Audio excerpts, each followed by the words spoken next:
All right, my friends. Happy New Year. We're here with Teo Nikolakis. How you doing, my friend? Doing well, Gene. Happy New Year. How are you? I'm doing great for the new year. Let's just say that, it's starting off right.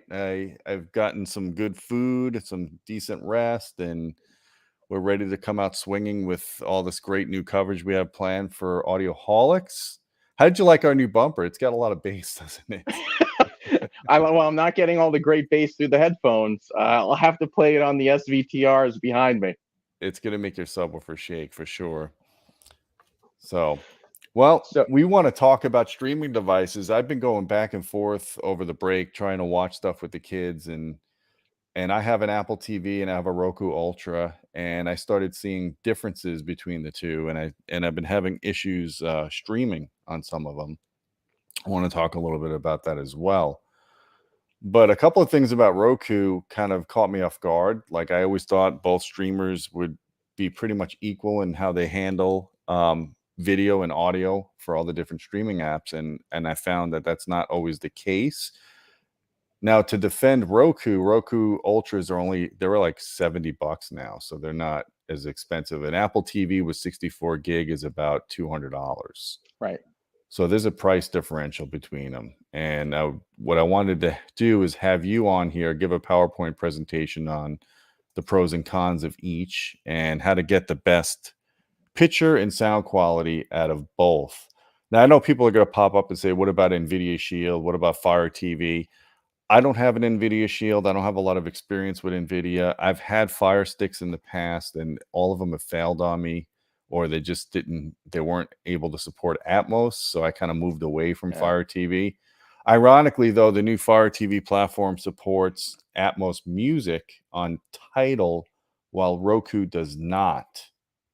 So there are some advantages to Fire TV. Plus, you could jailbreak a Fire TV. Not that I'm saying you should, but I know people that do, and then they can see all the movies they want for free. And you can't do that on the other platforms, as far as I know. No, and I think as enthusiasts, really where we're looking is we've all come to the obvious realization that physical media is just on its last leg. Yeah, And we're looking more and more towards these devices to be a lot more than what they are right now. So I don't know that I've necessarily found a perfect platform, and that's frustrating because you want to do so much, and you look at where streaming devices are. But I think we also need to be realistic. Is the components that we as enthusiasts are so accustomed to doing, whether it's loudspeakers, whether we're talking about network audio players, whether we're talking about amplification or AVRs and pre-pros. A lot of these technologies have been around far longer and a lot more maturity. So these companies are trying to put a whole lot of stuff into very, very inexpensive and affordable boxes that don't often have a shelf life more than a few years. That's the other yeah, frustrating thing. I mean, I've go back to the Apple TV Gen 1, where we had component video output. So, I've got a lot of gray hairs when it comes to these streaming devices, and unfortunately, they're commoditized to a degree. So, Gene, you and I talk a lot on the back end. Sometimes how frustrated we are with certain features or quality or quirks that come with these devices that you wouldn't necessarily get if you were to drop, $700-800 on, a Marantz streaming or Cambridge audio player or something to that effect. yeah, for sure.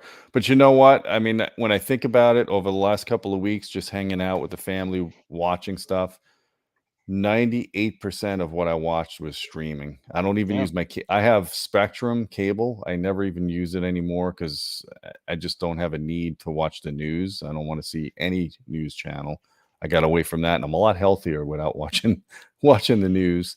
I've got an Oppo UDP or BDP, the BDP. No, the UDP UDP. 205, which I'll take that to my grave. It's the best Ultra HD Blu-ray player that was ever made, um, in my opinion. And I barely use it. The only time I put it on is if I want to listen to an SACD or I want to listen to a DVD audio disc and upmix it with the Dolby Surround upmixer. but I just don't find myself renting or buying Blu-rays anymore. I know it's kind of crazy. This literally happened in the last 6 months just because the streaming has gotten so much better on all the platforms, and there's just so much content that you want to stream. I'm more about like streaming binge watching shows now than I am about watching the movies per se, unless it's a really compelling movie for me to watch. Yeah, it's true. I think I'm in a little bit different boat than you, similar but different, where I still have my Ultra HD 4K collection. So if there's something that I really think is a reference disc or a reference movie that I'll refer to again and again, I'm gonna buy that still. Yeah, And so I'm always looking for that. I bought Tenet, most recently, several months ago, and I've just really enjoyed that on 4K UHD. And we had talked about looking maybe just grab the new Bond movie and see how that compares because it'll be that's got a interesting, really good Atmos mix. Yeah, and it'll be interesting to see, are we noticing some. We've had the back discussion. And I think those of you who have been following the Audioholics channel, you're starting to see some of the things that we've been talking about in the background. Is, are we noticing a difference with some of the immersive audio on a disc versus what we're seeing with streaming? I think the watershed moment for me personally was really Disney Plus.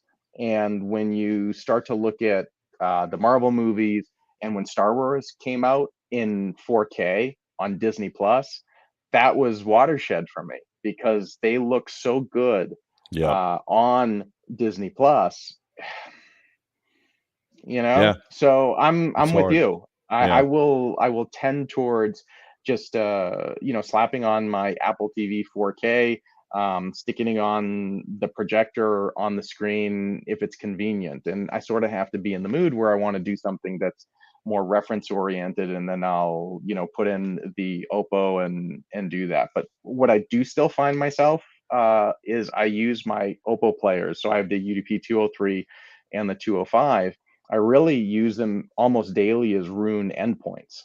So oh, okay. that's been something that I cherish. And then once in a blue moon, I'll pop in a disc that's worth putting in. But I think we're the dinosaurs that we are, the audiophiles that we are.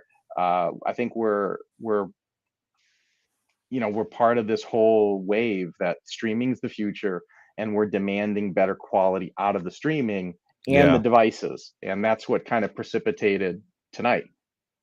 definitely. So I'm going to share the screen here, and then we can kind of go through your presentation. Great. Apple TV 4K and Roku 4K. So let's start off by saying, when we talked about doing tonight a few weeks ago, we initially thought of doing, well, why don't we do a Roku versus Apple TV? And those sorts of things just fall flat pretty fast. I think that we need to be realistic and honest that different people have different ecosystems in their home, different preferences, and different platforms make sense for different people. So Right. these fake things of, oh, this is better than that. You know what? If you've got a Roku, that's fabulous, and if you've got an Apple TV, that's fabulous. There's problems with both platforms, so we're going to talk a little bit about that. And the intent here is, we pretended, hey, you just got a brand new box under your Christmas tree. What are kind of the hit lists that you need to be attentive to get the most out of the streamer? So that was the intent of tonight, and to use it as a backdrop for us to discuss it. So Roku and Apple TV. Gene and I were going to focus on 4 areas tonight. So those areas are pretty basic. We're going to talk about just some of the video items that you need to be aware of, how you can get the best audio out of your Roku or Apple TV.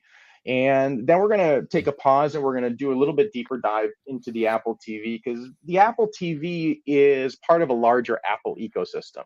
So there are some specific features and advantages that are going to be part of that Apple ecosystem. So we'll talk about those. And then finally, we're going to talk about home automation. How do you integrate some of these devices into your home automation system if you have one or considering to have one, and some pros and cons with each platform. So without further ado, let's just talk about optimizing video.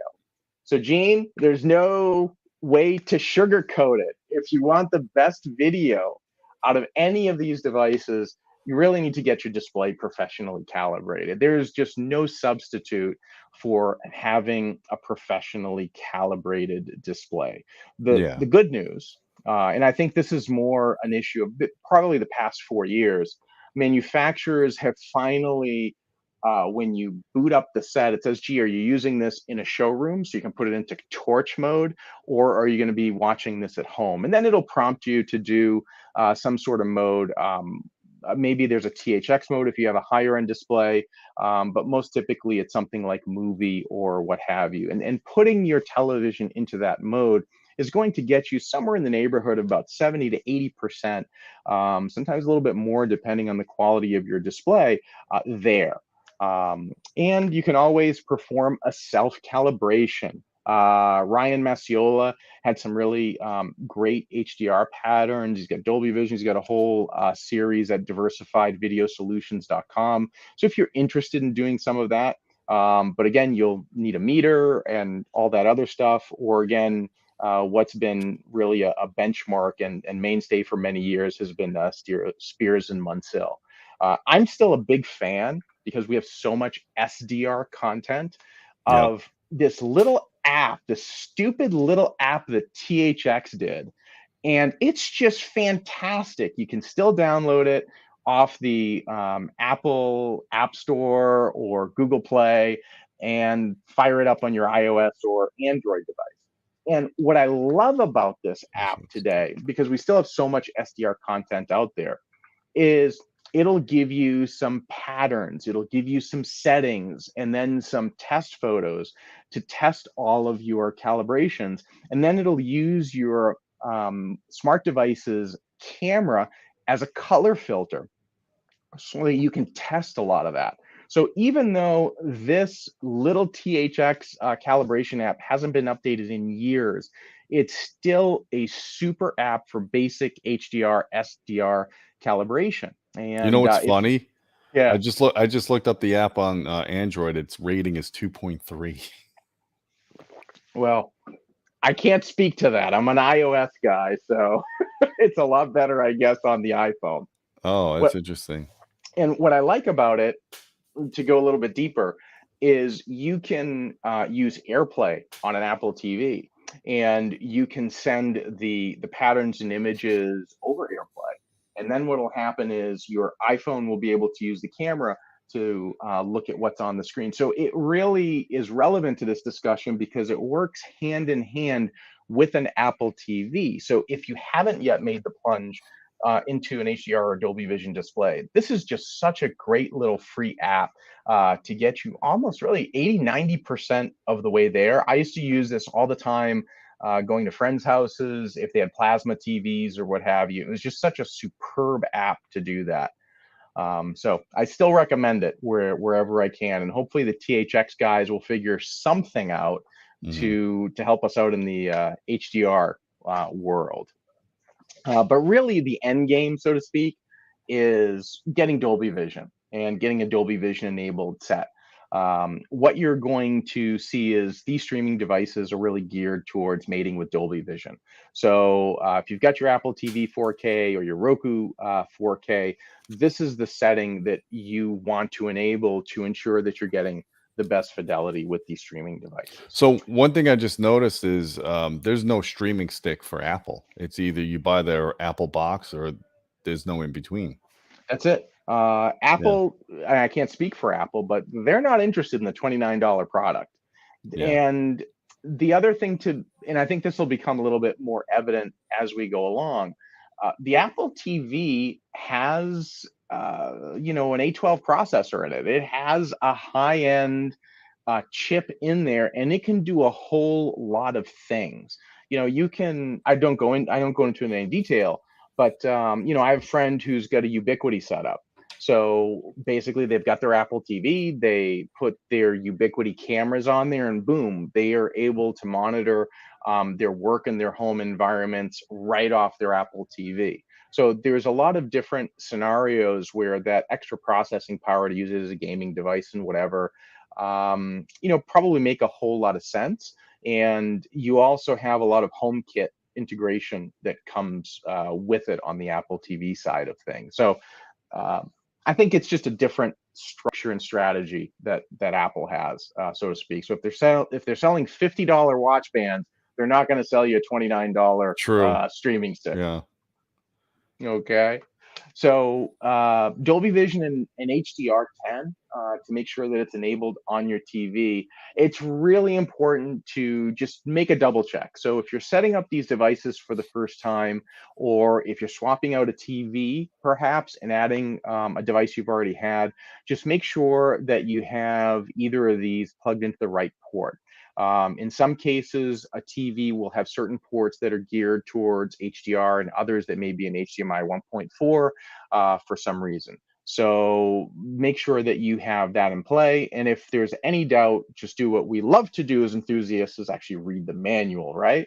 So just make sure that Yeah, that's I think there. Sony TVs, they want you to use HDMI 2 from what I remember, because I have 2 Sonys in my house. It's the higher end, or it's the better transmit Right. throughput.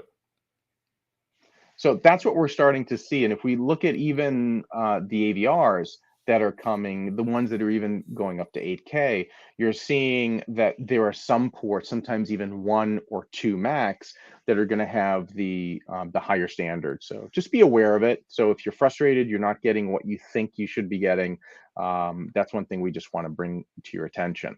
So if we look at the Apple TV specifically, there's a couple of things that Apple does, which is nice. You just go into the video and audio settings and you enable Dolby Vision. And what'll happen is the Apple TV will actually be conducting an HDMI signal check. And if there's a problem, Apple TV will tell you that, hey, your cable will not support it. And there's actually a setting in there that if you really want to geek out to see how good your HDMI cable is, you can manually run an HDMI cable check right from the Apple TV.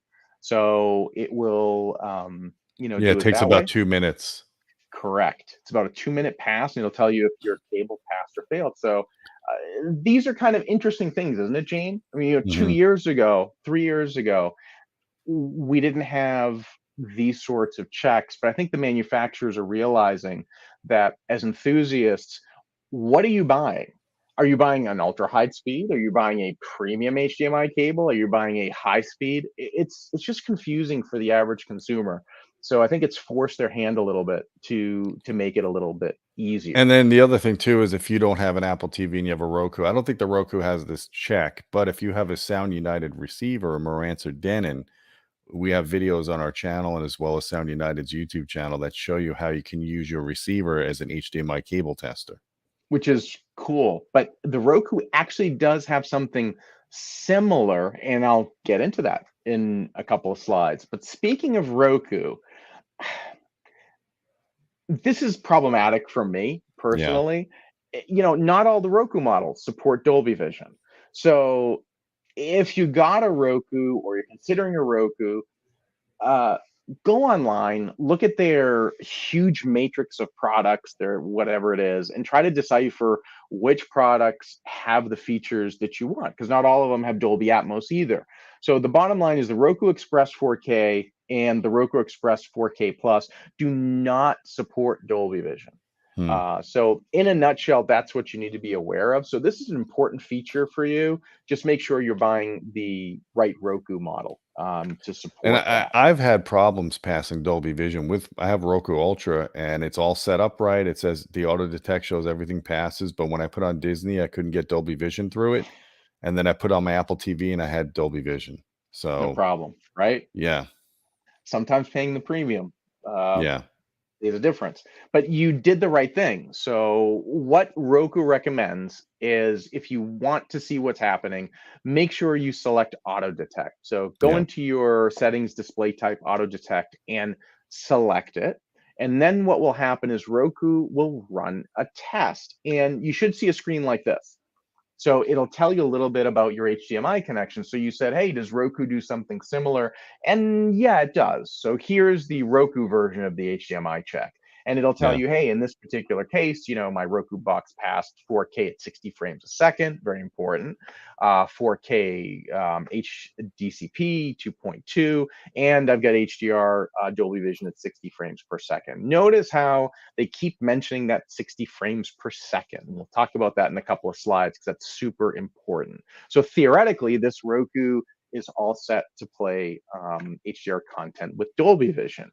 Well, if you've got a problem, then what will happen is something like this. You will get a notice. It won't give you a big red flag, but it'll just tell you, hey, this HDMI connection doesn't support 4K HDR, and you'll need to adjust blah, blah, blah, blah, blah settings. Okay, so here's what you got to do. So if you have a problem with the Roku, here's your simple and easy step. Number one, if your Roku's connected right to your TV, it's probably a TV setting or an HDMI input problem. Okay, pretty simple. Now, if you have the Roku connected to your AVR, it adds a little bit more complexity because is it your TV? Is it a setting on the AVR? Well, make it simple. Just disconnect it from the AVR, plug the Roku directly into the TV, and that way, if you're not getting HDR, you know it's pretty much the TV setting. If you're getting Mhm. HDR fine, then you know it's probably a setting that you have to change. And I have to give Roku some credit. They do a pretty good job with their support site. So if you have a Denon or Marantz AVR, one of the Simon United products, it tells you exactly where to go. So they do a pretty good job of helping the average consumer go through this process. So you want to hear something interesting about not figuring out what is the problem with your transmission, whether it's the receiver or the streaming device or your TV. In my family room, I have a Marantz SR8015, which is up here with me. I've got an AV Pro Edge HD Base T Balum that transmits Ethernet downstairs and then converts it back to HDMI for the TV. We were streaming, various different shows, and all of a sudden I would lose the picture for 20 seconds. I'd still hear the audio, but there'd be no picture. Then the picture would come back, then I would lose it. This went on for weeks. I checked all my cables, all the test paths, I changed cables. I thought it was the Balun. I was blaming AV Pro Edge Balun.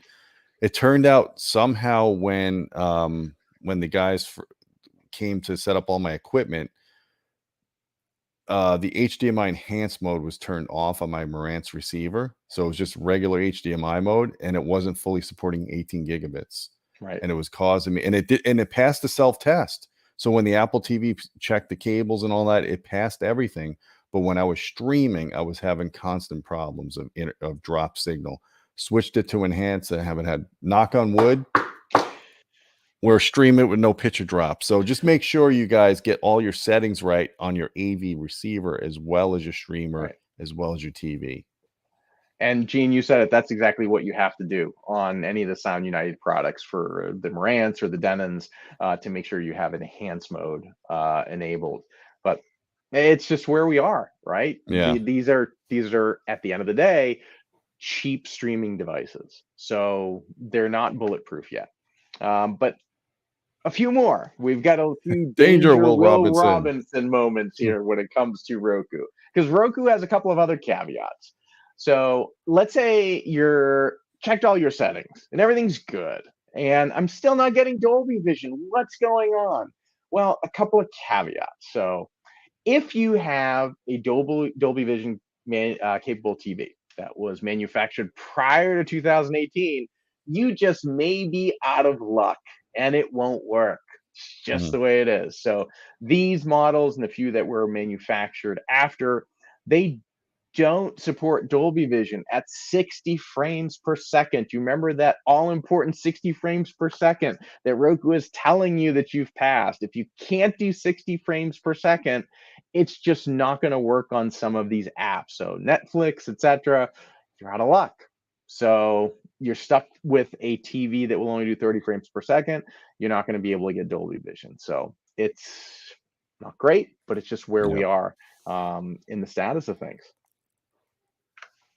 So let's go over now to the Apple TV side of thing. And I want to talk about some of these calibration features that Apple has touted. So if you're an Apple guy or gal, then you may notice that Apple has been touting this adjust color balance with an iPhone feature. So it sounds really cool, and it is to a large degree. So what it does is it turns your Apple iOS, your iPhone, into a colorimeter, for lack of a better word. So it's an automated feature that if you have Face ID enabled iPhone, you can adjust the color balance on your Apple TV. Super simple to use. And if you are going to do this and try it, then here's the ultimate tip. Make sure that you have that setting on your TV to the best mode. So if it's movie, make sure you have it in movie mode. Mhm. Don't keep it in something like vivid. Don't keep Yeah. it in standard, because it's just not going to work well. When I ran a couple of tests, I don't really use this feature, frankly. And when I did run a couple of casual tests, what I did notice is if I kept the TV in standard mode, the one thing that it did really well is it automatically went from, let's say, cool to warm too. So it gave you some of those initial things, but when I tried on a THX calibrated display and then I did it with the iPhone, there was basically no difference between that. So the bottom line is your mileage will vary, and of course, it doesn't work with projectors. So here's how it works. When you go to do an adjust color balance, again, in your video and audio settings, if you have your iPhone near the Apple TV, it's going to pop up this really cool little prompt on the bottom of your phone. And it says, turn your phone towards your display. And if you look at your display, your television, it's going to now have this area that'll have a changing pattern. It says, okay, now put your phone inside this boundary and Mm. have it centered within about an inch. And then what it does is it just throws up a couple of color patterns. So, you'll get your red, you'll get your white balance, et cetera, and boom, after about 30 to 60 seconds, your color balance is complete. And then it shows you this side by side before and after. Well, the reality is this is not a display calibration. What it's doing is it's altering the color signal that's coming out of the Apple TV to the display. So it's not the same as calibrating Yeah. your display. And is this a substitution for a professional calibration? The answer is no, it's not. And if you look at Apple's own wording, skip down to the bold, and it says, using this data, Apple TV automatically tailors its video output to deliver, this is comparative, much more accurate colors and improved contrast without customers ever having to adjust their television sets. So, in my limited experience of trying this out, it did pretty much no difference on my Dolby Vision display and on a THX display in SDR. But what I did find that if I put it into another mode like standard or what have you, it did a pretty good job of putting it towards a warmer tone. But folks that have done much more extensive measurements than I've done using some equipment have said, gee, in some cases, it actually makes the colors worse. So Yeah, because I, the color is usually not the problem on a display. Color accuracy is pretty good. If you figure out the right flesh tone setting, you look at it just watching a news channel or whatever, and you can kind of gauge that. The hardest thing is getting the black level set right, right. which you're not doing that with this phone app. It doesn't look like it's doing that. Yeah. The You other know, thing too is I noticed when you on Apple TV, when my TV is at Dolby Vision, it says the display is optimized. Like it won't let me. correct. Why is it doing that? We're going to talk about that later, right? We can touch upon it, really, and this is what gets back to why, in my opinion, why you want to just start with everything professionally calibrated, because it's talking to that Dolby Vision display. they're saying, hey, this is kind of our optimized picture, and it's not giving you any ability to make any further Right. changes at that point. And I So, noticed when it does that, if you're watching, I was watching, I think, Thor Ragnarok, mhm. and the scenes with the fire, with the lava pit when he's down talking to the guy with the crown on his head, I forgot his name. You probably know it. You're a geek, man. The And now lava you was caught me. Yeah, go ahead. the lava tended to be too bright, Yeah, yeah. and I couldn't adjust that really. There was almost nothing I could do to adjust that. Not with the Apple TV, at least. Yeah, I've not done a deeper dive into a lot of those things, so I'm sure somebody's in the chat saying, "Hey, the reason for that is A, B, C, D, E." But the Yeah. simple fact of the matter is once you've enabled Dolby Vision, it's locked you in. So again, By the on way, a calibrating score. Ragnarok is such a replayable movie, man. I'm sorry, people are gonna probably hate me on this, but I think it's the best Avengers movie out of all of them, period. It's The soundtrack, fantastic. it's hilarious. God, that movie's so good. I watched it with some family members that have never seen it, and there were lines in there I didn't remember were in the movie, like, just funny stuff. Jeff Goldblum, masterpiece. Anything with Jeff Goldblum is fantastic. But think, I mean, just the arena scene with the Hulk, Oh, we're yeah. friends from work. Look, Loki. It's great, isn't it? Who's the strongest Avenger? It's great, man. No, it's one of my favorite Thor movies. I enjoyed the first one a lot. Yeah, The second one yeah. was but Yeah. Ragnarok is fantastic. Yeah, the second one was like the Pirates of the Caribbean where they turned everything upside down, and I'm like, I went cross-eyed and I fell asleep. Anyways, I digress. Sorry, it was a good digression. So the other thing that maybe you've noticed, maybe you haven't if you've been an Apple TV user, is guess what? Apple TV has had color bars for quite a few iterations. So, Gene, I have this specific slide figuring you might say that. So, if you'll notice, you're using Dolby Vision, its color's accurate. You don't need to calibrate right now. Yeah, So, this yeah. is what you'll see. But if you go down a few menu items, you'll see that you can generate color bars I didn't know that. right Yeah. then and there. So, again, this is something that's gone back. So, Apple's doing something. I don't know what their real end game or strategy is, but it seems as though we can infer that they get that color and calibration sucks for the majority of folks, right? We're having difficulty in our environment. And Apple has this larger ecosystem. So you have a smart device, you've got sensors, you can software enable some of these things, get a little hardware attachment to get it. And the average consumer doesn't need it perfectly calibrated. They need it good enough.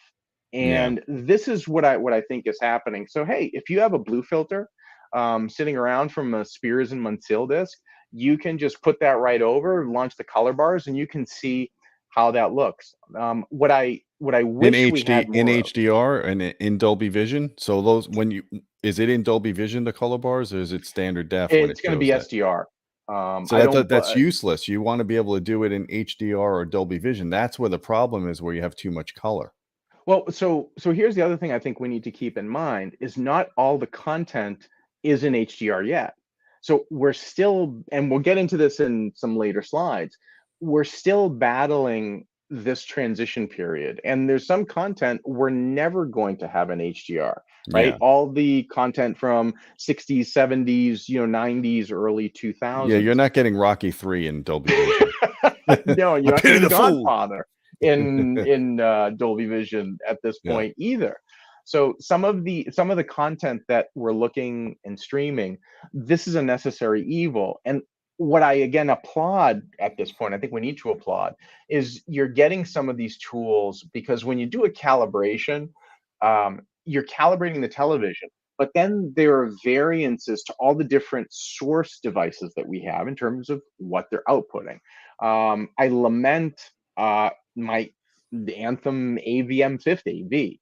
It had such an unbelievable video card in there that you could fine tune and calibrate every single input for every single source. So if you had your display calibrated, you could further fine tune everything for your your Blu-ray player. You could fine tune your television source, et cetera, et cetera. You mean the And statement D2 or the AVM both. 50? Oh, So the okay, yeah. D2 and the 50V had Mhm. unbelievable video processing, and I've never seen anything like it since in a product like that. I mean, it was Wow. broadcast quality. It was phenomenal.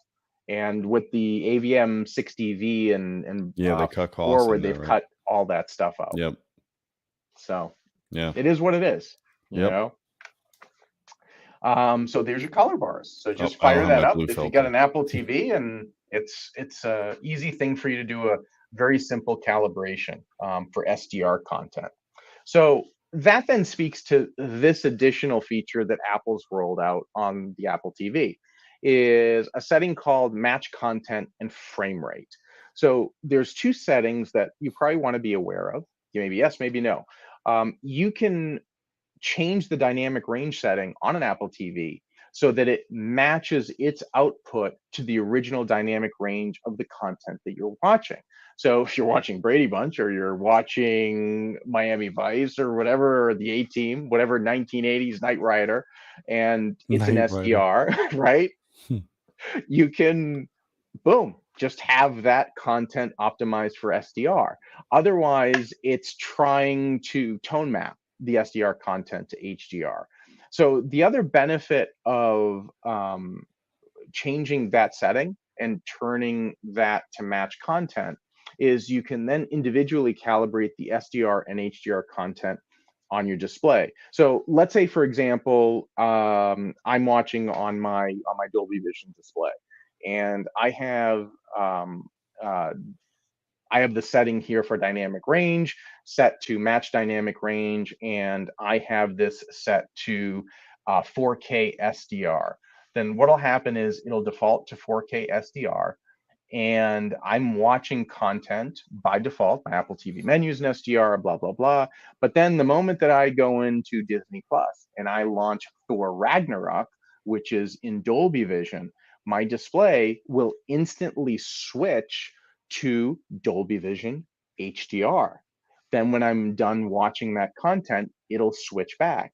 Now, if I'm really geeking out, that's really cool because Mhm. now what I can take advantage of is my individual calibrations. Because remember, you're basically doing 3 calibrations on a modern TV if you really want to do it the right way, so to speak. You're doing a calibration for SDR content that's still there.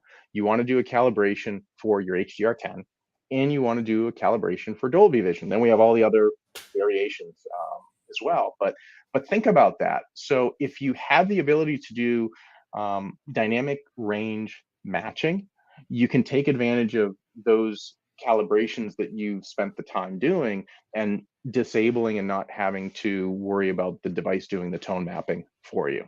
Mhm. So some folks swear by it, they love it. And I'll get to that in 2 bullet points because the other option you have is then to match frame rate. So if you have content that's streaming at 24 frames per second, you can do that. Now, what I've found just from a practical point of view is anytime you're switching between SDR and HDR, the display is giving you a black screen for a second.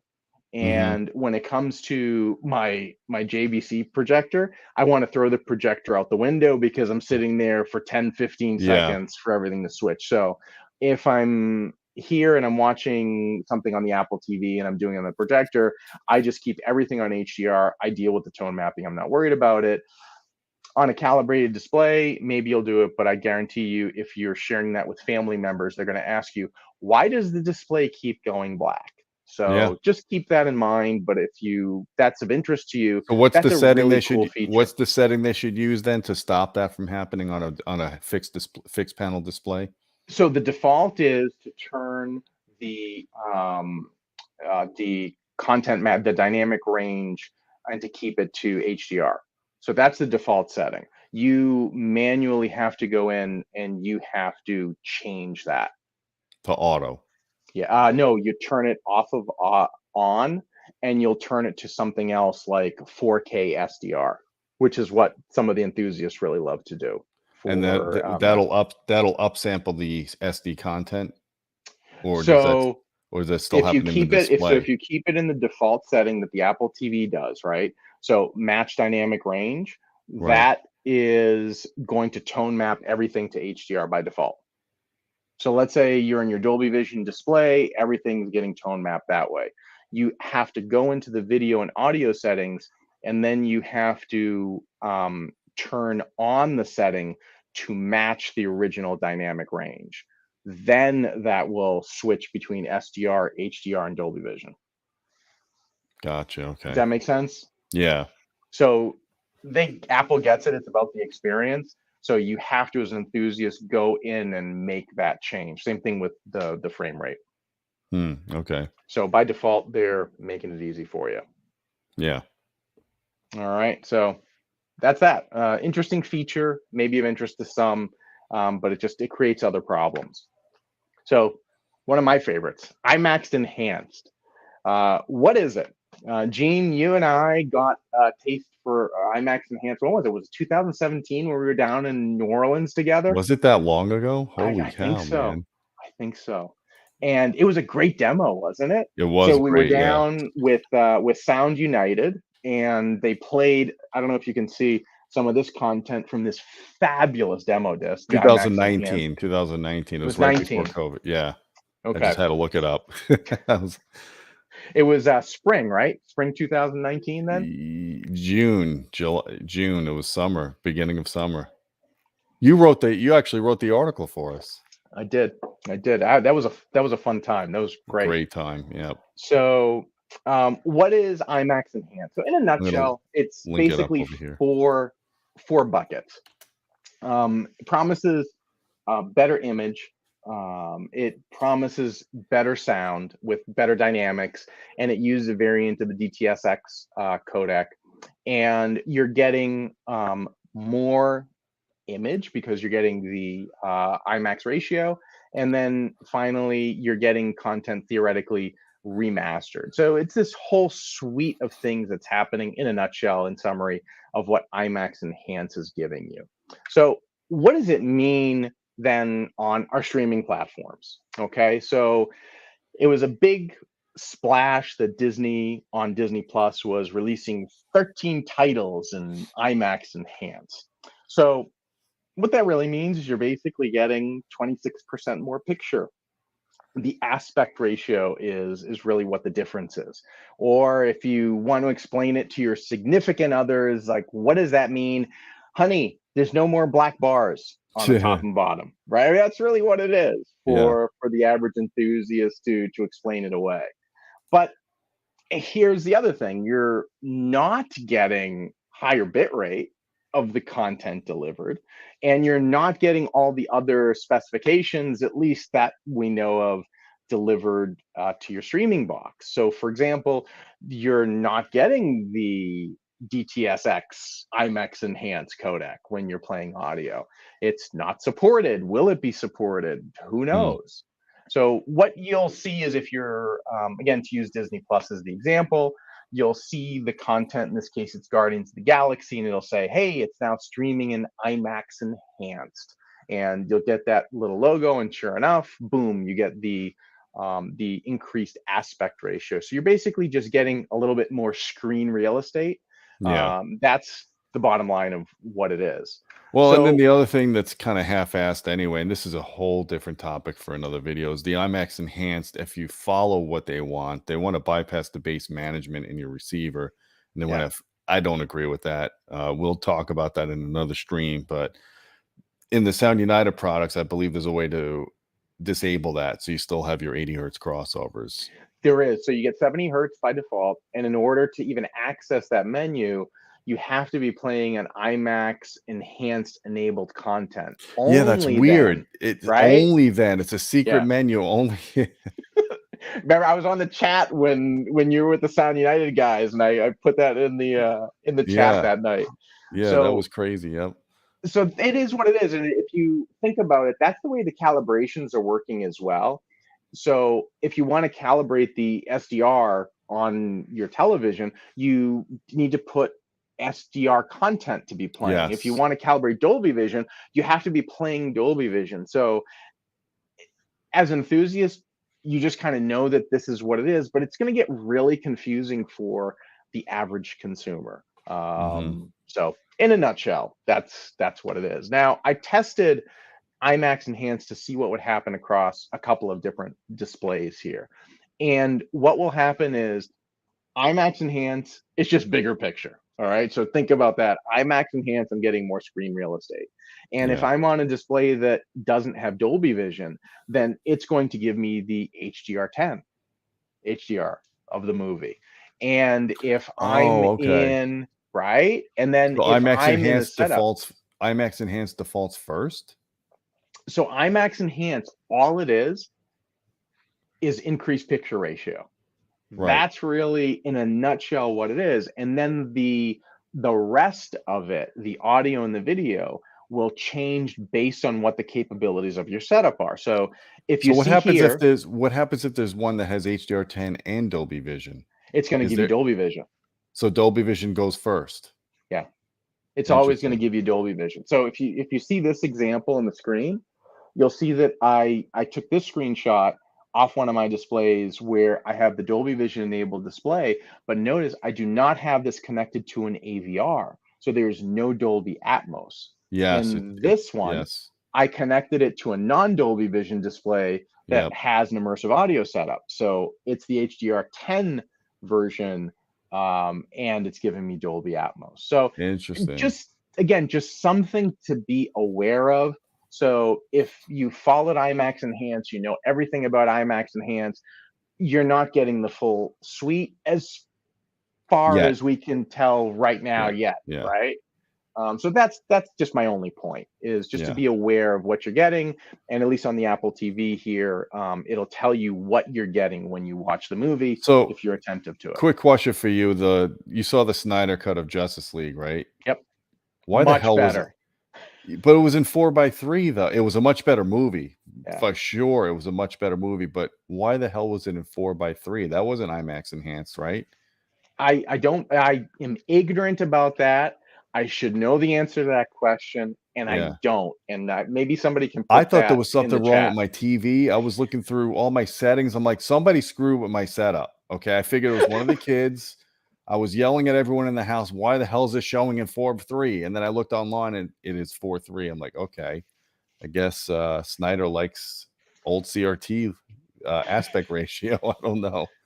I don't Four get it. three is a I just somebody don't just said get it. here. Four And three is it a new 1610. I hope it's not. I hope that's not a de facto standard because I just didn't care for that. But anyway, oh, good, much better movie though. I'll give him that much. Much more cohesive I movie. enjoyed it. The Yeah, but 4 hours. it was like a surgery though. It was like 4 hours plus. It was like Schindler's List on steroids, man. It's like, come on, 4 hours, really? All right. I don't Anyway, mind a long movie, um, yeah, as long as it's worth it. So to me, I enjoyed Justice League at the end of the day. It was yeah, fine. It was great. It had a lot of great vignettes, and I think he redeemed himself, frankly. So it was yeah. good that it happened. I just hope that DC doesn't continue with the Snyder arc. Nothing against him whatsoever. I think Marvel has it much more together in terms of the storyline and everything else. And I would so much love to see DC recapture some of that Christopher Nolan Dark Knight brilliance. Supposedly, they're asking Christian Bale to come back and reprise his role as Batman in like a multiverse kind of movie spinoff. That's what I heard. And then also Michael Keaton's coming back for Flashpoint. Flashpoint is one of the most amazing DC arcs of all Yeah, time. And I just hope DC doesn't screw it up. You know, yeah, I mean, look at what Fox did with the Phoenix arc with X-Men. There was such a great opportunity with Spider-Man 3 to do the Venom and the Black Suit arc. They, missed that opportunity. These are just really timeless stories that aren't just kids comic book stories. They have themes that yeah, are far greater, that are sort of these archetypal literary themes. And if done right, they can contribute something sort of to the to American dialogue. yeah. So Well, Fingers crossed we get some good content soon on DC, because I don't know, the way it is now, DC animated blows away Marvel, but Marvel, You're right. I yeah, totally agree with you. DC animated, I mean, Marvel animated sucks, but DC live action hasn't been that great compared to Marvel. You know, a quick tangent is I was turned on to the Injustice Gods Among Us storyline Mhm. many years ago. And I don't know if you've read it or been exposed to it, but it basically asks the question is what happens if Superman is given all power, almighty power to do whatever it is. Like Mhm. he makes that decision. So without ruining too much of it, spoiler alert, as they say, is the Joker kills Lois Lane. And it basically says, okay, what is Superman's reaction to that?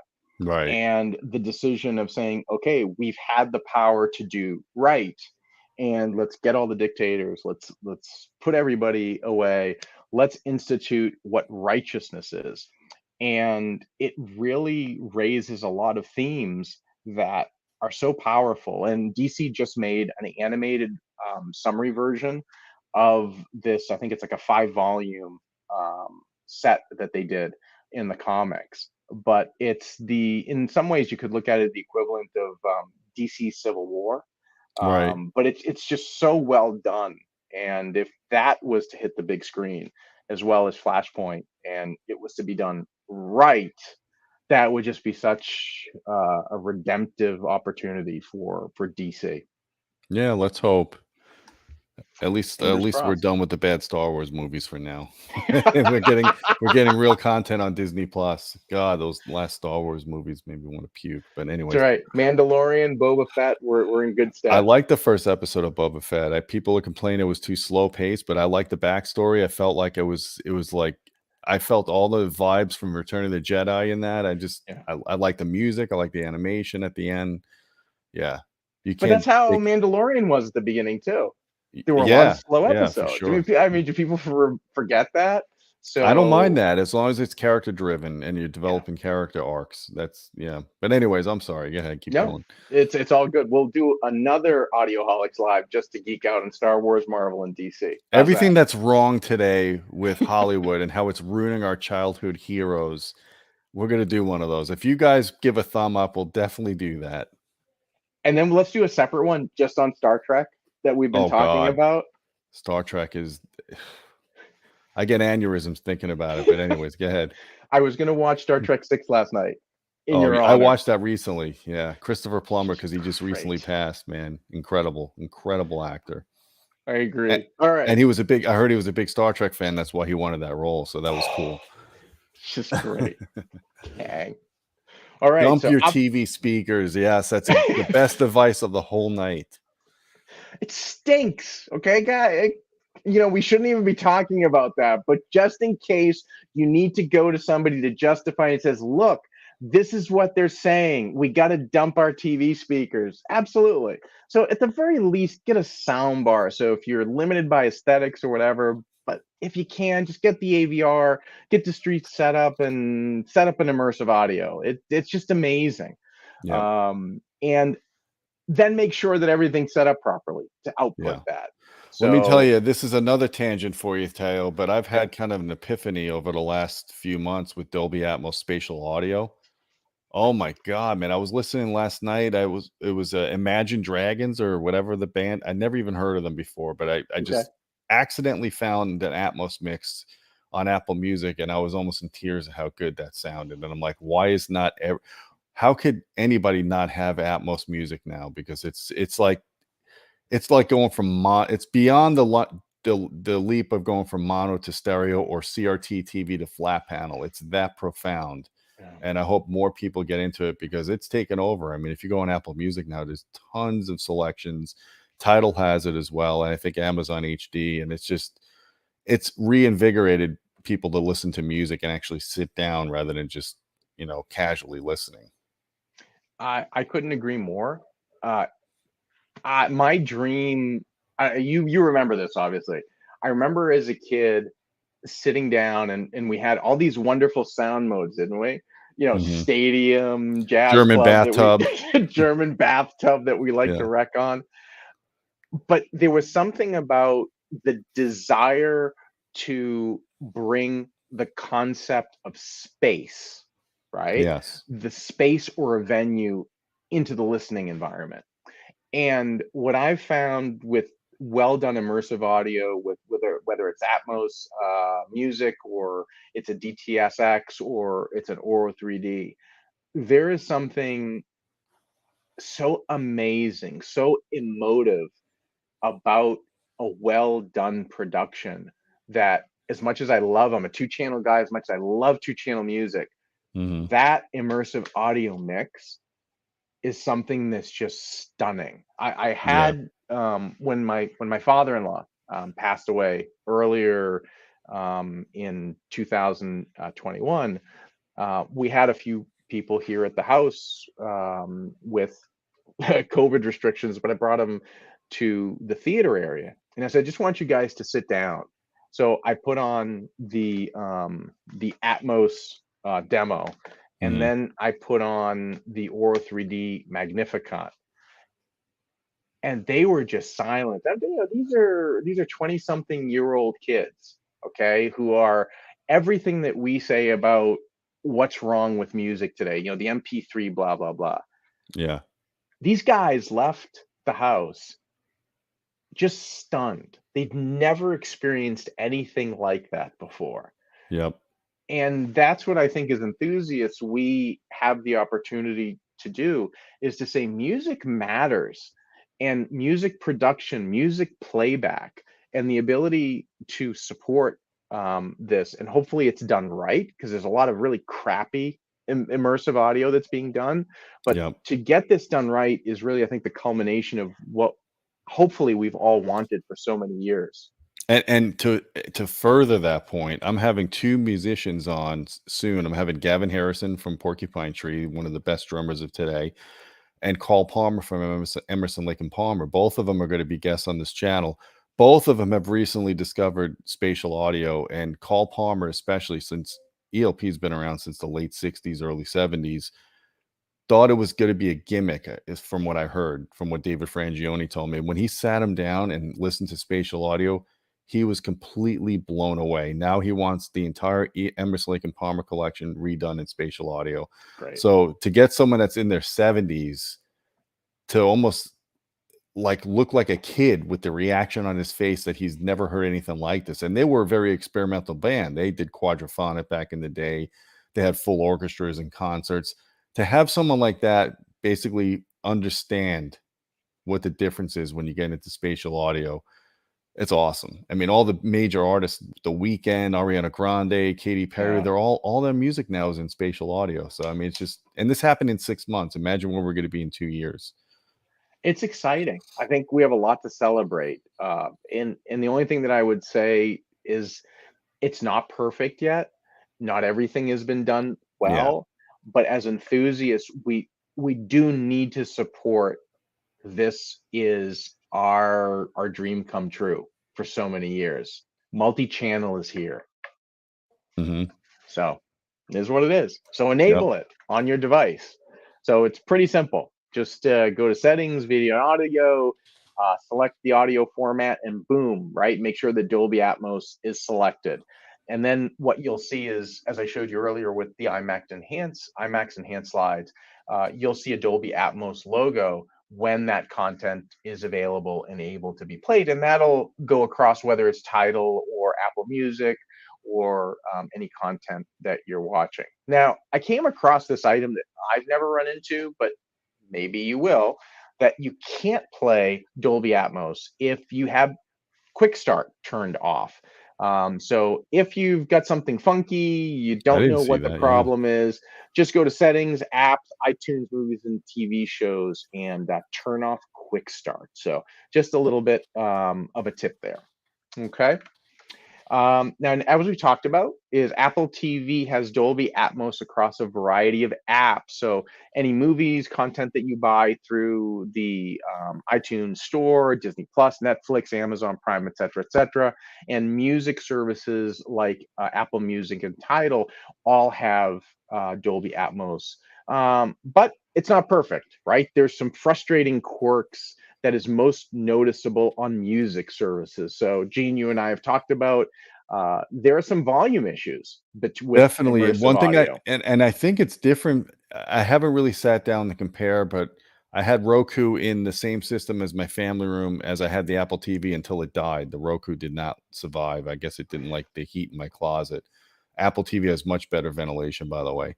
Um, I thought when I put on Apple TV that the Dolby Atmos tracks were about 10 dB lower than they were when I streamed through Roku. I could be wrong, but I noticed normally I listen at like minus 26 on my Marantz. Anytime I listen to Atmos on Apple TV, I'm at like minus 15, minus 16. Like I have to crank it up an extra 9 or 10 dB. I got to look further into that because I don't see any level settings on the Apple TV that would cause that. But I don't know. No, That's and something.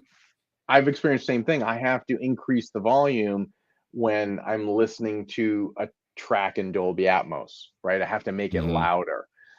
And you also have that other annoying thing is you have a few second delay. Oh, with the music, yes. Yeah, right? You Because lose you the lose the codec, beginning of the and then exactly. if you skip a song in Apple Music, it's got that delay again. So you gotta just play the album through. It's kinda like vinyl. You don't wanna skip, right? You don't wanna get up and move the needle. So, yeah, I mean, that is a quirk. The other thing I noticed about spatial audio while we're talking about that, there's some mixes like Post Malone's "Wow." The bass is like 10 dB too hot. And at first, I thought it was a calibration issue in my system. I was emailing David Frangione. He goes, "No, some of the mixes are just not being properly rendered Yeah. through Apple TV." I don't know if it's an Apple TV thing or just the way it's handling. Any of these devices are handling spatial audio right now. Again, this is growing pains. This is similar. How old, depending on how old you guys are, when DTS first came out and they had the DTS 5.1 CDs, and you had massive amounts of stuff going on in those surround speakers, and the bass levels were 10 dB too hot. The first generation of those mixes were like that, and then they kind of backed off and they got it much more balanced. You remember that, Teo, when like you listen to like Steely Dan Gaucho and DTS or Toy Matinee, one of those, and it was like, whoa, the bass is too high in that. I've experienced a whole host of problems. I've had the front left and right coming out of my side channels or my Mm, rear channels when I've played some Dolby Atmos stuff. And then I yeah, have to either get out or cycle. So there are, like you said, it's just growing pains. It's not perfect. I hope it gets better quickly because there's so much potential and upside here. That's the bottom line. yeah. So if we go to Roku, again, same thing. Just press the home button on your Roku remote, go to audio, digital output format, and instead of audio, you can select auto, you can select custom. And then you can match the output to what your TV and AVR or soundbar have. Yeah. Now, this gets into one of your pet peeves, right? Is some specific channels may require you to change the audio setting within the channel.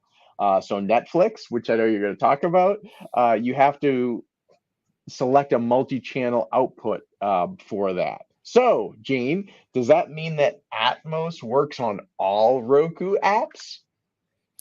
That's a real disappointment to me. I think I found this out when I was watching Squid Game with the kids. I know someone's gonna say, "Why are you watching Squid Game with the kids?" Good family movie, right? My kids introduced me to Squid Game, not the other way around.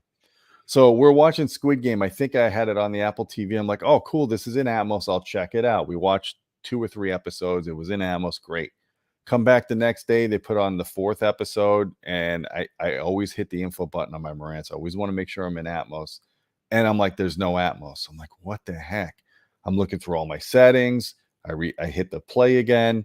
It turned out they switched to the Roku because we had a Roku and an Apple TV on the same receiver, and when you went into Netflix on the Roku, the little Atmos logo was conveniently gone.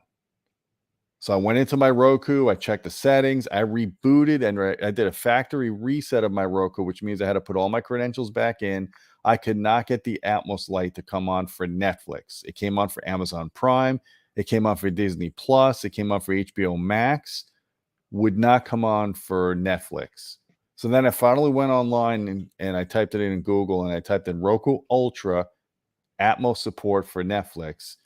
And there was a couple of different threads. There wasn't a whole lot of info, but basically saying that currently Roku does not support it. Roku is blaming Netflix. Netflix is blaming Roku. Nobody's taking ownership. So I said, you know what? Roku's not supporting Atmos for Apple Music. Roku's not supporting Atmos for Tidal. And now they're not supporting Atmos for Netflix. It's time to take my Roku out of the main programming of the system and integrate everything with Apple TV, because I want to have, anytime there's an Atmos track, I want to be able to play it. They really need to get their act together on that. I think I'm not trying to beat them up, because it's a $70 box as opposed to a $200 box.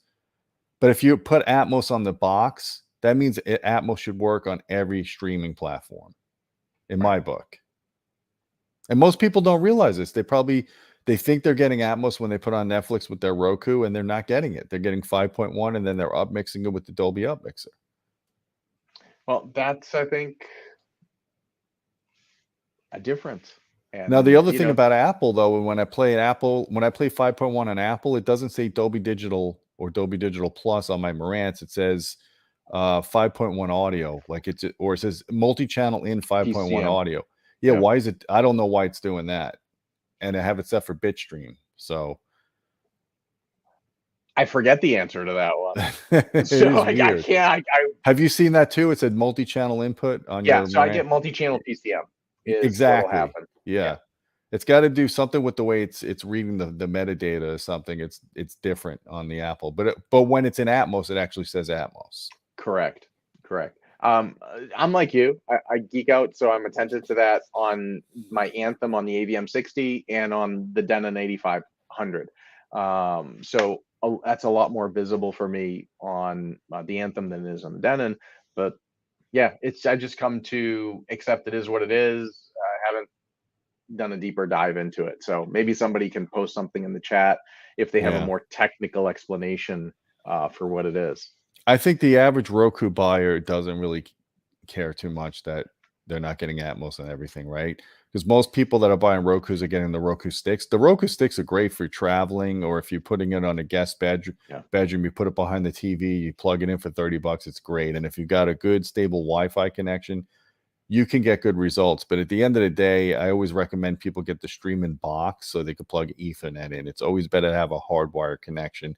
And I've got Luxel wireless access points. I got 6 of them in this house. So I have 5G is stable everywhere, but I still use Ethernet whenever I can. And I think that's a really important point. If you want the best quality, use Ethernet. I would agree. Wired everywhere for all your media consumption. Yeah. Use wireless as a convenience, or if you have no other choice, but always do wired. Right. All right. So let's kick over to a slightly different topic, and let's talk about 5 Apple TV specific features that may or may not be of interest. So let's talk about wireless streaming to multiple headphones. Let's talk about head tracking. I think another technology that's going to start to come to play. Apple TV's version of whole home audio, their Sonos wannabe, synchronized audio playback, and then finally Shareplay, which I won't say it stinks, but we'll get there.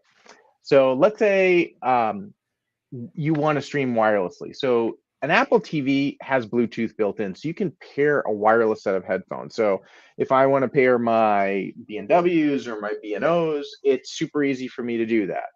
But if you have Apple or Beats headphones, you have the ability to do something that's really cool, is you can actually stream the Apple TV content to 2 headphones at the same time. So this is an Apple TV 4K and AirPod or Beats compatible only feature. Okay, so here's the way it works: is basically you from the Apple TV remote, you press and hold the home button, which looks like the TV. And then it'll open up Control Center. It'll fly out from the left side of the screen.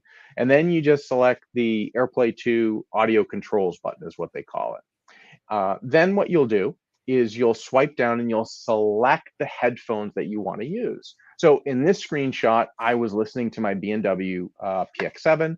And then what I did is I switched to my AirPod Pro. And the moment I do that, the share audio option will appear. So if you select share audio, then what it'll do is it'll bring you up with this additional screen.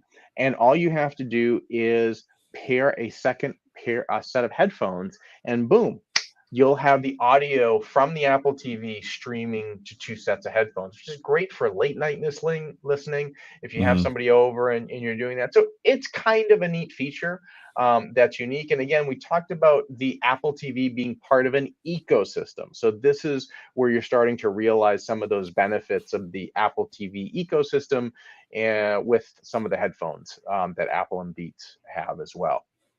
Right. All right. And then there's head tracking. So I think in some circles, this has been an issue as well. As well, gee, if I have headphones on, when I turn my head, the audio turns with me. So what we're used to doing as enthusiasts and the average person, we experience sound directionally. So if I'm watching TV, I've got my speakers, the sound is coming from where the picture is. So that's fine if I'm stationary with my headphones. But the moment that I turn my head away from the television, the audio turns with me. So now I'm hearing the voices from the hallway or what have you. So it's not like that speaker experience. So Apple has now introduced head tracking. So what that does is it brings directionality to the audio experience. So the audio will remain directional. It'll seem like it's coming from the TV, even if you turn your head. Mhm. So using my AirPods Pro, for example, if I enable head tracking and I turn my head to the right, I will now hear the dialogue and everything coming from the TV from the left ear, and then vice versa. And as I walk around the room, I'm getting the sensation that I'm listening to speakers. Well, what I will tell you is it's actually really cool. Mhm. It works pretty well. It's not super phasey. And it works in most apps. It does not yet work with Apple Music or music services, but pretty much with music, with movies rather, and other content that you might want to consume where it matters, it's pretty darn cool. So I think there's a lot of upside to this technology, and we're probably going to see more and more coming out of it. That's interesting because Apple Music with headphones supports binaural, but they don't yet support head tracking, huh? Nope, nope, not at Now, do all. you need a specific headphone, like an AirPod with head tracking? You can't just do it with any headphone. It needs to No, be, this is yeah. another one of those Apple specific. So again, an AirPod, Beats. It has to be one of these Apple ecosystem This is headphones definitely to the take future, advantage of though. it. This is Yeah, definitely the future. Yeah. it is. I have to tell you, it is so uncanny the first time you do it. It's just like when you have that experience of a really good set of speakers and you're listening in two channel and then you think that the center channel's on. It's Yeah. that realistic. I had to go up several times to make sure that it wasn't playing out of the speakers. It fooled Oh, me. cool. Yeah. So I got to give a lot of tip my hat to that one. And then there is the Sonos wannabe, as I call it, Apple's version of whole home audio. So if you do have an Apple TV, you get to fit into again this ecosystem. Okay, so Apple uses AirPlay 2. That's what their technology and protocol is. And then you can start to tie into any AirPlay 2 devices. So if you have multiple Apple TVs in your home, you can start to stream content to all of the Apple TVs. You can group them together. You can control volume independently. So if you have one of Apple's HomePods, if you have an AirPlay compatible device, so in this example, I have my Cambridge Audio, the CXN V2, fabulous network streamer. I can pair them all together, control the volume independently, and stream content. So I can group the devices, and then using it again just on my iPhone, I can get a bird's eye view of what's playing on all of the devices. Hmm. So I have the Boba Fett streaming in the living room.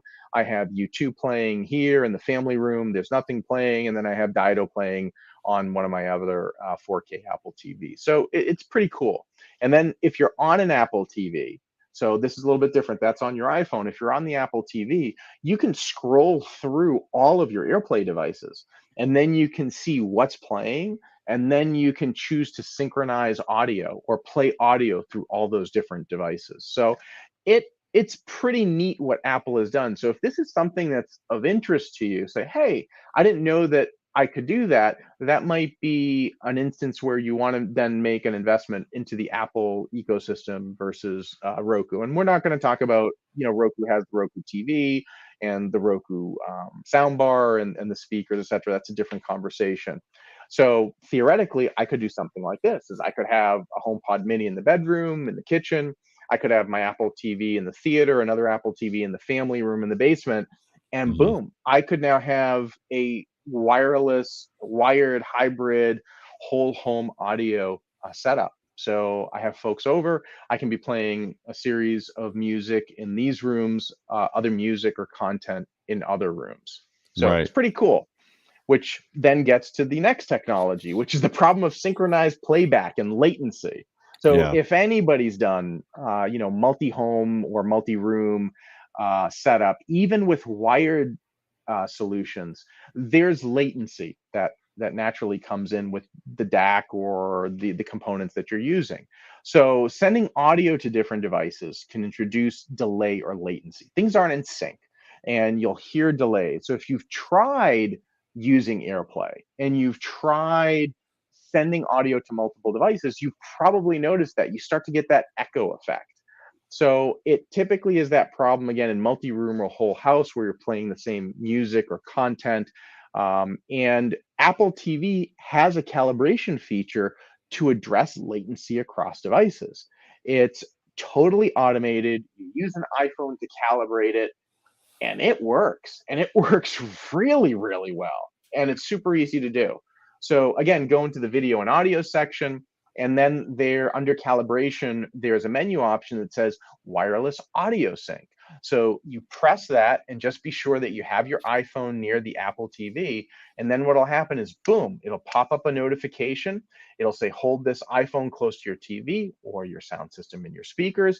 It'll play some sounds through it, and then in 30 seconds, boom, you're done. It's just Wow. done. And I have to tell you, we did a test last week to do this. So I uncalibrated the devices, and I have the HomePod Mini, and then I did it with an Apple TV, and we were playing the content that was the same, and we got the echo. Did the calibration, totally seamless. So it really works, and it works well. So another cool thing. And then there's this thing called SharePlay.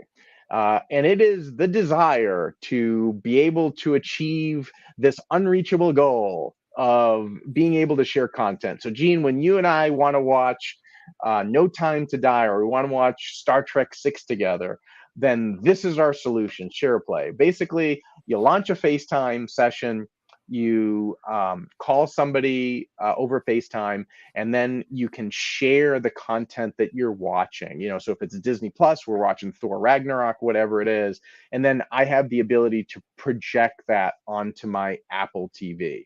So I have two things to say about it. It's a very interesting technology. Yes, it works. It is super cumbersome, and it's just got multiple steps. It's So much easier to just call them up and say, put on Thor Ragnarok yeah. at 3 o'clock today on Disney Plus, and we'll watch it together. Yeah. It's kind of interesting, just having followed Apple for so many years. I'm not sure, this just doesn't feel like a typical Apple solution. It's just more cumbersome than it is. But let's see where it goes. It's there. This is clearly what the market is asking for, and we'll figure it out. Hmm. And then there's your favorite topic, this topic Hmm. of home audio integration. And we're gonna close our Roku and Apple TV with this topic. So if you're looking to make your life easier with integration, Roku has, for lack of a better word, it's clearly been the leader. You've had greater access to some of the back end with Roku. It's been a darling for integrators. So you've had deeper integration with major control systems like Control4, Yeah. Crestron, Savant, Universal Remote Control.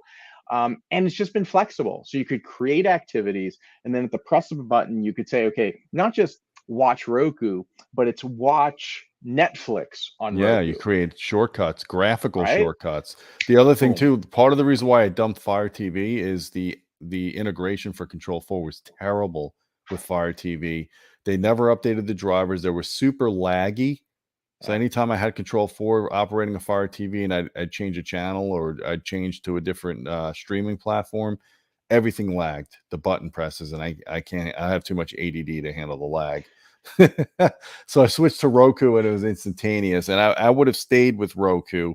And the thing is, I still have a Roku in one of my systems because my wife likes to have on our phone for Control4 or on our touchscreen. She likes to say watch Netflix, hit right. the watch Netflix button. You can't do that with Apple TV very easily, at least, because it's a closed loop system. And if you don't have an iPhone, you're screwed.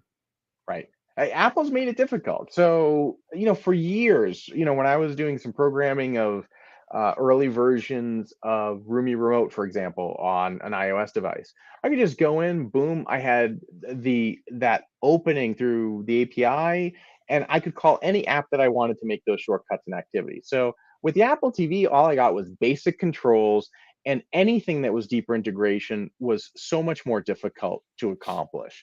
So finally, it seems we're starting to get some of that deeper integration with the Apple TV. I don't know that it's really there yet, but I'll tell you some workarounds that I found, and I'm sure folks in the chat may be able to add something to this. So first and foremost, think of your Apple TV control, the best control, as being tied to Siri. So your Android users, this doesn't necessarily apply to you. So right now, the Apple TV remote is built into Control Center. So every single iPhone, every single iPad has a built-in Apple TV remote. And as soon as you launch the remote, you'll notice that it prompts you to say, hey, the volume control is here, and you can enable that. And also, if you use Siri, you can give Siri commands. So once you're in the Apple TV remote, you can just say, hey Siri, open Netflix, or hey Siri, open Disney Plus, and it'll instantaneously open that app directly. So the voice command functionality is there today.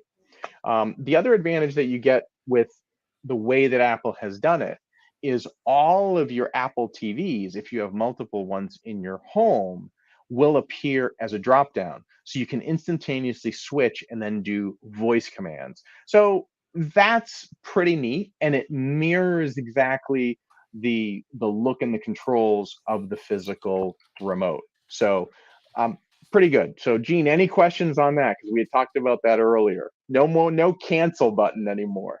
Yeah, I don't get what the heck they did with that. They changed. I just did a recent update on my Control4 driver, and I lost the cancel button to go back menus. I guess you got to use the menu button now for that, Yeah, right? yeah. And that's just the way it is. So Yeah. notice how it is on the Apple TV. It's now the left caret. Okay, so it's the less than sign, left, go back, and that's really how they're doing it. But I have some good news as far as integration goes.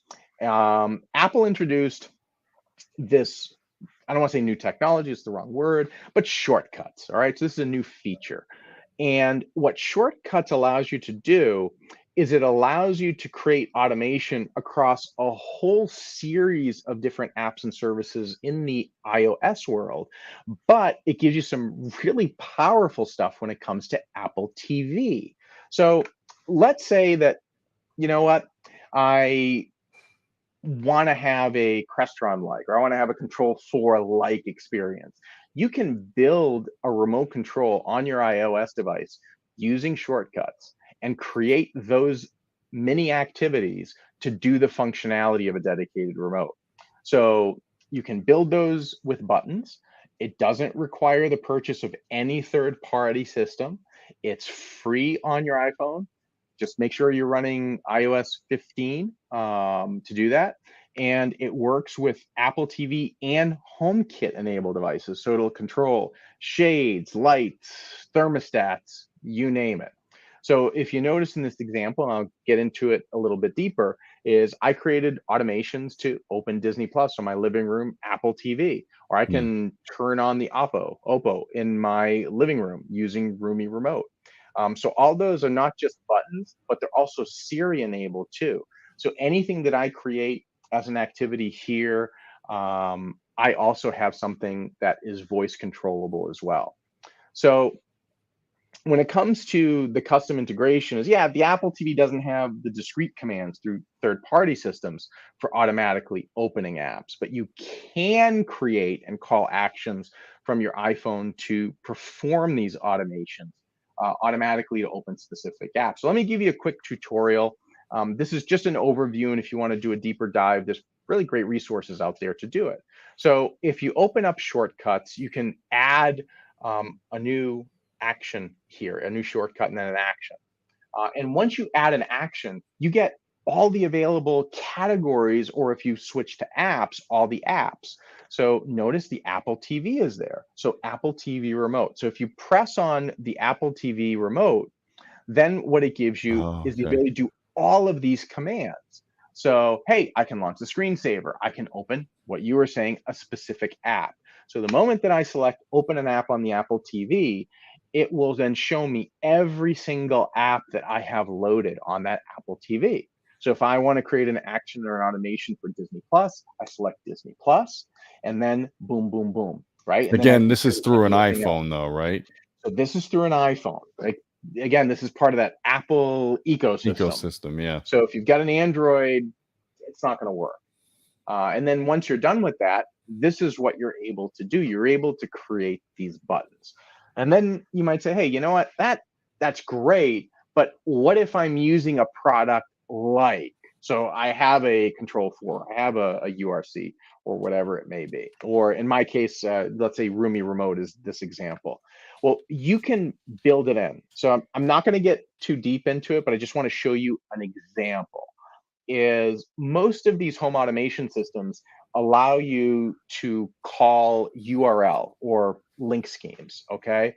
So if you use, and this is, if you're not into coding or programming, this will look like a website address, shortcuts : / you're used to the web protocol, HTTP or HTTPS : / So if you do shortcut : /, and then you use this exact snippet, callback URL, run shortcut name. You don't have to understand what it means. The only thing you need to know is what I put in red, the name of the shortcut. So that if you put the name of the shortcut that you had created, like open Disney Plus, open Mhm. Netflix, or whatever it is, it'll automatically do that. And then you can attach that to a button. So Gene, to your thing is you could say, I want to open Disney Plus by pressing a button. Here's how you do it. So as long as it does that. So if I use Roomy Remote, which is an entry-level iOS universal remote control system, here's how you do it. There's an option to add a custom URL. And then you'll notice once I do that, underneath, in this case, Disney Plus, it says launch. So I'm going to do launch what? And then I just type in that shortcuts, callback, open Disney Plus. And then what the rest of it does is the ampersand adds a new argument or variable. And then if it's successful, then go back to Roomy. That's what that's saying. So in this case, the full syntax would be this, boom. And then what it's doing is it's saying, hey, I'm really launching this open Disney Plus activity, this action that I had done on my iPhone. And then it's just bringing me back to Roomy. So Roomy, or whatever control system you're using, is actually using the actions, calling like it's virtually pressing the button and then going back. Right. So if you're watching the video and you're like, okay, I want to use some of those examples, this is what your URL commands would look like. Whatever exactly you called that activity, you're going to plug that into the name equals. Mm. Okay, so notice I did open Disney Plus or open Netflix, and then that's it. And then once I've done that, I can create buttons. So I can be in my Apple TV. I want to go right to Netflix without having to use Siri. I want to go right to Disney Plus. That's how I'm able to build some of that. So Yeah. not the same as Roku. All right. I mean, No. Apple TV is No, behind the eight and ball a little yeah, bit. they are behind, and Roku gives you the actual graphics for Netflix and the graphics for Disney Plus in your automation system, Yeah. so it is it is kind of half-assed in that respect, but and I don't know if that's gonna change just because of the nature of how Apple works, but right now, if you wanna have Atmos on every streaming platform and you want to have Dolby Vision supported on all the streaming platforms. Really, the Apple TV is king because Yeah. there's unless you get like an Nvidia, which is not as popular. I don't know much about it, so I can't really comment. But my experience in comparing Fire TV to Roku to Apple is I like the Apple the best, but it's not perfect. I'll give you an example. When I'm in Apple Music and I shut my system down and I go and turn it back on the next day, as soon as when it goes on, I get blasted with music. Like, why the hell does it automatically start music from where I left off? I'm like, I don't know if there's a way to stop it from doing that. I don't know. What are your comments on that? Have you ever experienced that where Say you that again, because we were talking about this earlier. This is when the sound gets blasted when you turn it on, right? Yeah, exactly. I go and turn on and I hit the Apple TV button on my Control 4 remote, or I'll go to Apple TV input. I'm sorry, Apple TV input. And the last thing I did on Apple TV was I was listening to Apple Music, but I stopped the music before I shut it off. Got it. When I turn the whole system off, turn it back on again, I get blasted with music.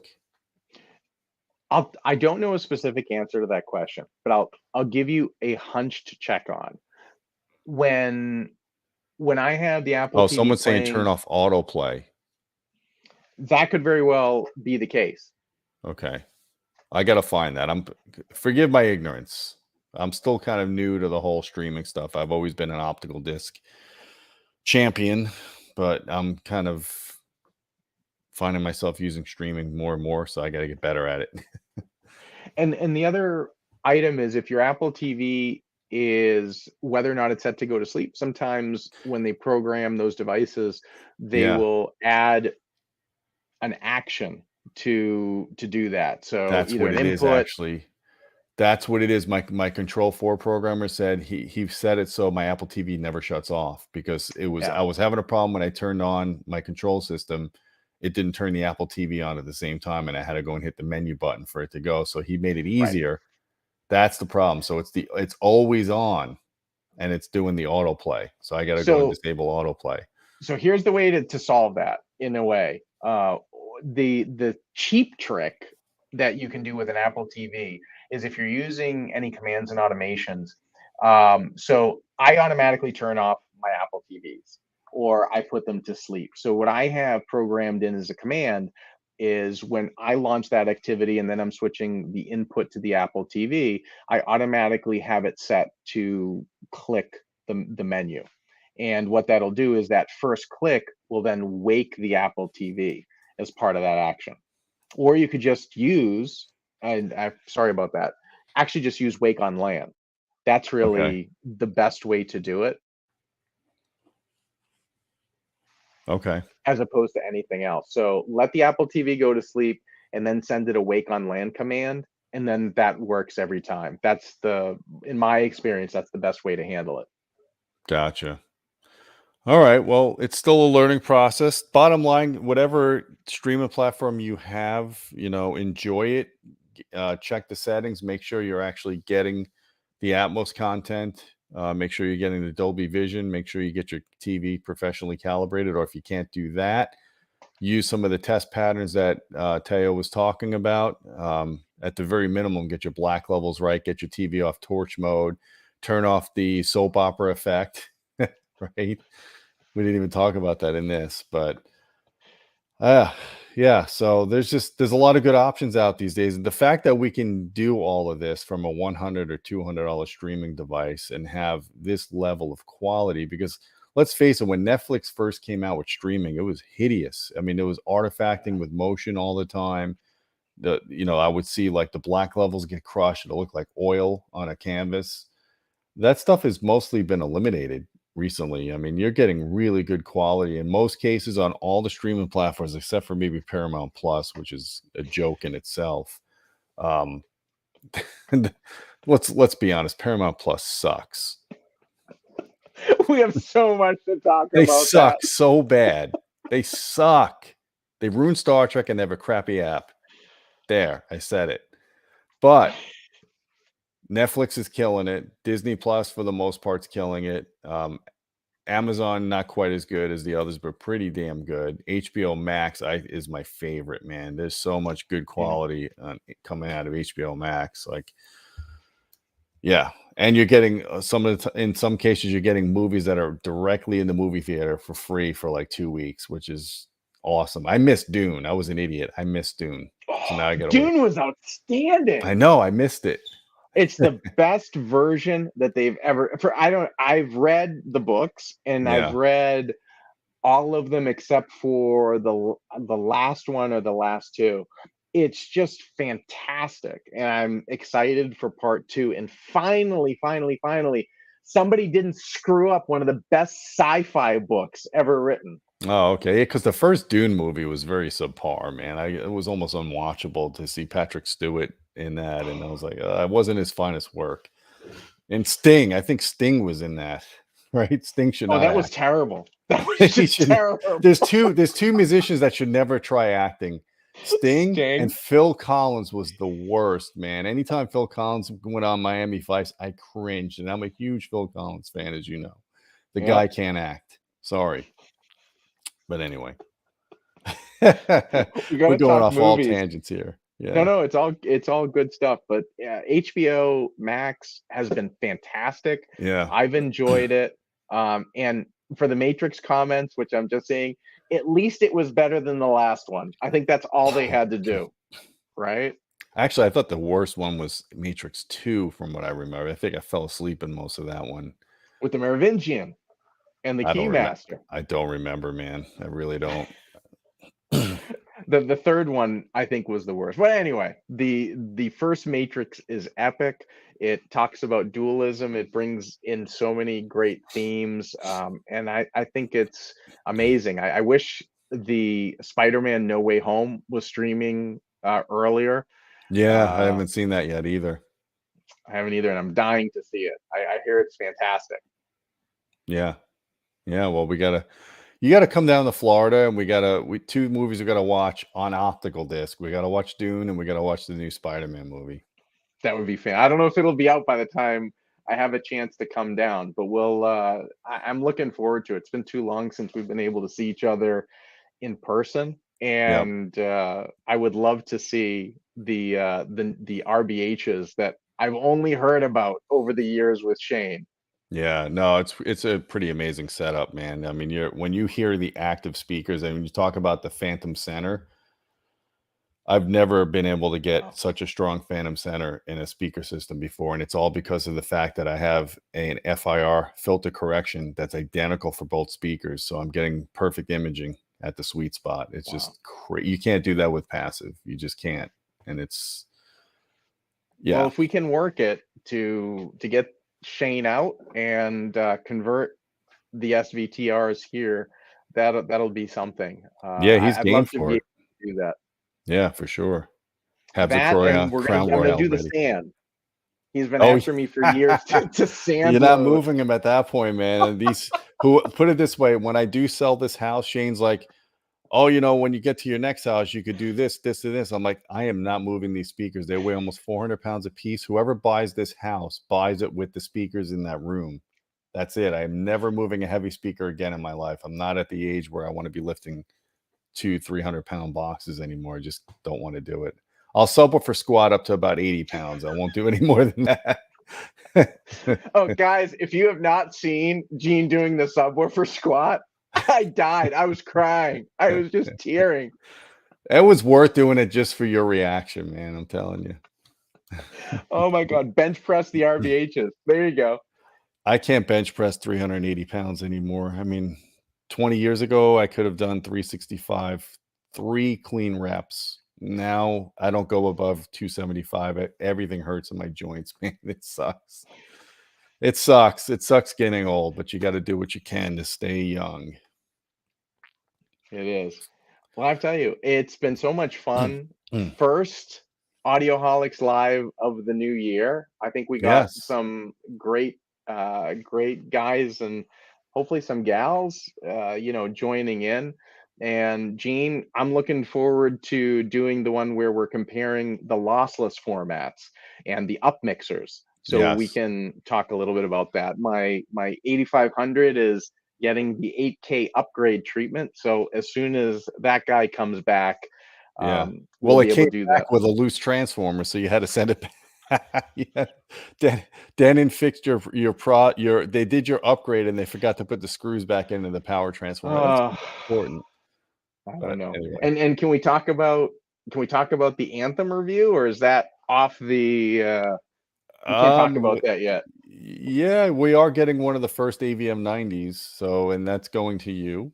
And I've got the MRX 740 I'm gonna be bench testing really soon, so and we've got the Paradigm Founder Series, speaker review. I just saw, James Larson's copy of it, and it'll probably be on our Patreon channel in about a week or so, and then it'll go live, like, in 3 or 4 weeks, and then we'll do a YouTube video on that as well. So we got a lot of stuff coming from Anthem, from Paradigm, trying to think what else we have going on. Legacy Audio, we're doing a review for them, and I've got Focal? I think I have something for Focal too, yeah. Yeah, And we have a Focal video coming next week, the Canta N3s.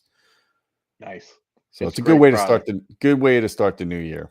And I'll be finishing up finally my Rune review for you as well. So So I am I've been completely ignorant to Rune, so I can't wait to be when we're live streaming, I'm basically gonna be learning all about it from what you're saying. Rune's I'll just the preview is I've been using Rune now for several years. And what I like about it is some folks may criticize and saying, "Hey, Apple is just too closed of a system." What I love about Rune is it's so product agnostic to a degree. So through my Rune media server, I can stream to AirPlay devices. I can stream to Chromecast enabled devices. Oh, I wow. can stream to Rune's native RAT protocol. And I can also use physical inputs on any Rune ready devices. So I can output over HDMI, Toslink, SPDIF, you name it. So it's really just such an amazing product, and it natively will tie in to any Qobuz or Tidal subscriptions that you have, and it'll Mm, bring those playlists and everything into a completely integrated interface. And then what has made Tidal so great, I mean, what's made Rune so great over the years is its metadata support. It's just fantastic. right. Awesome. All So good right, guys. stuff. So we have a lot to go forward with. I don't want to keep Teo on here too late. I know you're not a late owl like I am. So I appreciate you putting together this slide presentation. If you guys want to have access to this slide presentation, it's on our Patreon channel at patreon.com/audioholics. We appreciate your support. If you become a patron, you get access to us to ask questions or suggest video topics. And of course, it helps us create more and more content. So again, we appreciate that. Teo, thanks again for putting all this together. Guys, happy new year. And until next time, my friends, keep listening.